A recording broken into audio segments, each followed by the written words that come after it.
السلام علیکم A1 T V کے علاقائی بلیٹن کے ساتھ میں ہوں احسن حمید راجہ اور میں ہوں علیشہ باسی۔ بلیٹن کا باقاعدہ آغاز کرتے ہوئے آپ کو بتائیں گے راولپنڈی پولیس کی کارروائی انتہائی خطرناک ملزمان کی گرفتاری کے لیے ریڈ کے دوران منشیات کی بھاری کھیپ برآمد، ملزمان کے ڈیرے سے 64 کلو سے زائد چرس، 1860 گرام ہیروئن، 730 گرام افیون اور 210 گرام آئس برآمد کی گئی ہے۔ پولیس نے ملزمان کی موجودگی کی اطلاع پر ریڈ کیا تو ملزمان پولیس کو دیکھتے ہوئے فرار ہو گئے۔ ملزمان کی گرفتاری کے لیے خصوصی ٹیمیں تشکیل دے کر ریڈ کیا جا رہا ہے۔ ملزمان کو جلد گرفتار کر کے قانون کے کٹہرے میں کھڑا کیا جائے گا۔ اوکاڑہ سے خبر شامل کریں، آپ کو بتائیں کہ Okara D S P city circle مہر محمد یونس کی ہدایت پر تھانہ اے ڈویژن پولیس کی ایس ایچ او ربنواز کی سربراہی میں کارروائی، ڈکیتی اور راہزنی کی وارداتوں میں ملوث خطرناک ڈکیت گینگ کے 3 ارکان سرغنہ سمیت گرفتار۔ ملزمان کے قبضے سے 14 لاکھ روپے سے زائد مالیت کا مال مسروقہ برآمد، جس میں 6 لاکھ روپے نقدی، لیپ ٹاپ، پرنٹر اور اسلحہ شامل۔ ایل سی ڈی ملزمان نے دوران تفتیش اوکاڑہ شہر میں مختلف ڈکیتی اور راہزنی کی متعدد وارداتوں کا انکشاف کیا ہے۔ مزید تفتیش جاری ہے۔ نواب علی محمد کے نواحی گاؤں یار محمد بگیو میں سیف کے تعاون سے چلنے والے رحمان پبلک سیکنڈری اسکول کے آپریٹر اجمعین اور انجینئر ندیم کی جانب سے ثقافتی ایوارڈ اور سائنسی نمائش کی تقریب منعقد ہوئی۔ پی ٹی آئی رہنما یار محمد، استاد سلیم رند، سینئر صحافی یوسف رند، بڑی تعداد میں علاقائی مکینوں نے شرکت کی۔ اس موقع پر سائنسی نمائش میں مختلف کلاسز کے طلباء نے پنگ بجلی، پاور ہاؤس، واٹر سائیکل سمیت مختلف پروجیکٹس پیش کیے، جنہیں مقامی استادوں اور دیگر نے سراہا، جبکہ طلباء نے ثقافت کی اہمیت کے حوالے سے تقاریریں کی، قومی ترانوں پر رقص کرتے ہوئے ٹیبلو خاکے پیش کیے، جبکہ مختلف کلاسز میں پوزیشن لینے والے طلبات شاہنواز بگیو اور یاسمین سنگھرا، آمنہ میرجت اور طالبات کو انعامات سے بھی نوازا گیا۔ رحیم یار خان پاکستان مرکزی مسلم لیگ کے زیر اہتمام ڈسٹرکٹ پریس کلب رحیم یار خان میں کسانوں کے مسائل کے حوالے سے پریس کانفرنس کا انعقاد کیا گیا، جس کے مہمان خصوصی اشفاق احمد ورک تھے، جنہوں نے پریس کانفرنس سے خطاب کرتے ہوئے کہا کہ کسان ہمارے معاشی اور سماجی ڈھانچے کا بنیادی حصہ ہیں، ان کی محنت و کاوش کے بغیر ملکی ترقی ممکن نہیں ہے۔ پاکستان کے اندر سب سے بڑا طبقہ کسانوں کا ہے اور ملکی معیشت میں ریڑھ کی ہڈی ہیں، لیکن بدقسمتی سے کسان آج بھی بنیادی حقوق، بہتری زرعی پالیسی اور اپنی محنت کا مناسب معاوضہ نہ ملنے کی وجہ سے مسائل کا شکار ہیں۔ انہوں نے مزید کہا کہ کسان نہ صرف ملکی خوراک کے ذخائر کا تحفظ کرتے ہیں بلکہ معاشی ترقی اور استحکام میں بھی اہم کردار ادا کرتے ہیں۔ دیگر ممالک میں کسانوں کو خصوصی پروٹوکول دیا جاتا ہے، جبکہ پاکستان کے اندر کسان جس بھی محکمے میں جائے ان سے رشوت طلب کی جاتی ہے۔ اس کے ساتھ ساتھ حکومت پاکستان ایسے بیانات دے رہی ہے جس سے کسانوں کی دل چھلنی ہو رہی ہے۔ انہوں نے حکومت پاکستان سے اپیل کی ہے کہ خدارہ کسانوں کے اوپر رحم کریں اور ان پر ٹیکس لگانے کا سلسلہ ختم ہونا چاہیے۔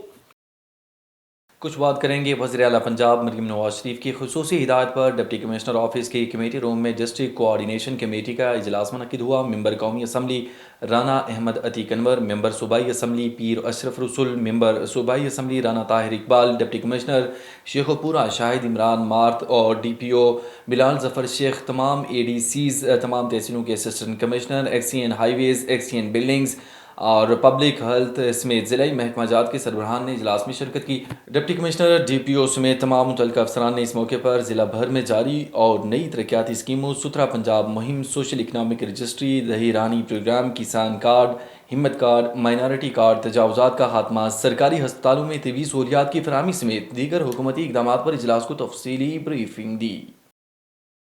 اور ہر سال کی طرح اس سال بھی علاؤالدین صدیقی ٹرسٹ کے زیر اہتمام جانشین حضرت شیخ عالم قبلہ الحاج پیر محمد نور العارفین صدیقی کی دعاؤں سے سالانہ عرس مبارک خلیفہ ڈاکٹر سید محمد غزالی رحمۃ اللہ علیہ کا اہتمام دارالعلوم صدیقہ رشید کالونی میں کیا گیا، جس میں خصوصی خطاب حضرت علامہ معین سہرانی اور الحاج مولانا محمد یوسف نقشبندی نے کیا۔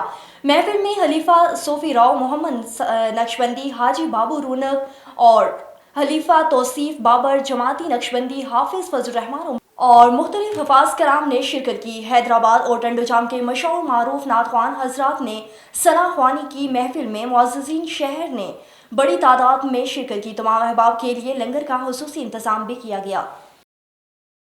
آگے بڑھتے ہوئے آپ کو بتائیں گے بہاول نگر وزیر اعلیٰ پنجاب مریم نواز کا پروگرام خوشحالی کسان خوشحال پاکستان جدید مشینی کاشت کے فروغ سے فصلوں کی پیداوار بڑھانے کا منصوبہ محکمہ زراعت کے آفس میں قرآن اندازی تقریب کا اہتمام کیا گیا۔ قرآن اندازی میں 36 خوش نصیب اور 108 ویٹنگ امیدواروں کی پرچیاں نکالی گئیں۔ قرآن اندازی نائب تحصیلدار زاہد ڈھیری اور اسسٹنٹ ڈائریکٹر ڈاکٹر اشفاق نے کروائی۔ قرآن اندازی میں ضلع کے 12 مرکز قائم کیے گئے۔ قرآن اندازی میں ہر مرکز کے 3 امیدوار زرعی پروگرام کے اہل ہوں گے۔ قرآن اندازی میں درخواست گزاروں کی تعداد 455 ہے۔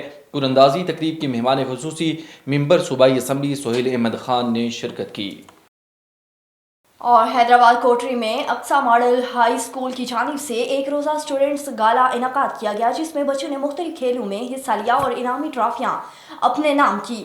تفصیلات کے مطابق ملک اسد سکندر خان سپورٹ گراؤنڈ کوٹری میں اقصی ماڈل ہائی اسکول کی جانب سے ایک روزہ سپورٹ گالا کا انعقاد کیا گیا، جس میں مہمان خصوصی عبدالطواب جٹ، عبدالواحد اور عبدالقیوم جٹ نے شرکت کی، جبکہ بچوں کے والد نے پھر بھی بھرپور شریک ہوئے۔ اسپورٹس گالا میں اسکول بچوں نے رسہ کشی، نشانہ بازی اور کرکٹ سمیت کھیلوں میں حصہ بھی لیا اور کامیابی حاصل کرنے پر انعامی ٹرافیاں بھی اپنے نام کی۔ اس موقع پر مقررین کا کہنا تھا کہ تعلیمی اداروں میں تدریسی عمل کے ساتھ ساتھ اس طرح کے اسپورٹس تقریبات بھی ہونے چاہیے۔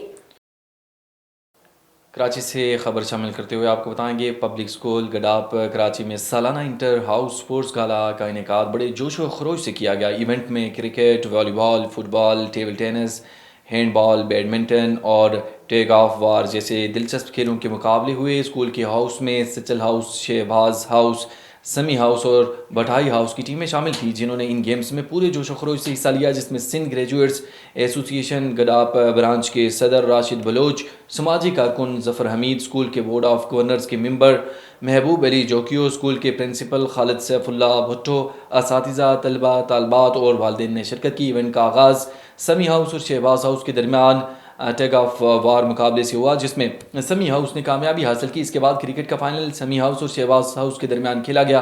سمی ہاؤس نے پہلے بیٹنگ کرتے ہوئے 160 رنز کا ہدف دیا۔ محمد قاسم نے 72 رنز کی شاندار اننگز کھیلی۔ شہباز ہاؤس 127 رنز بنا سکی۔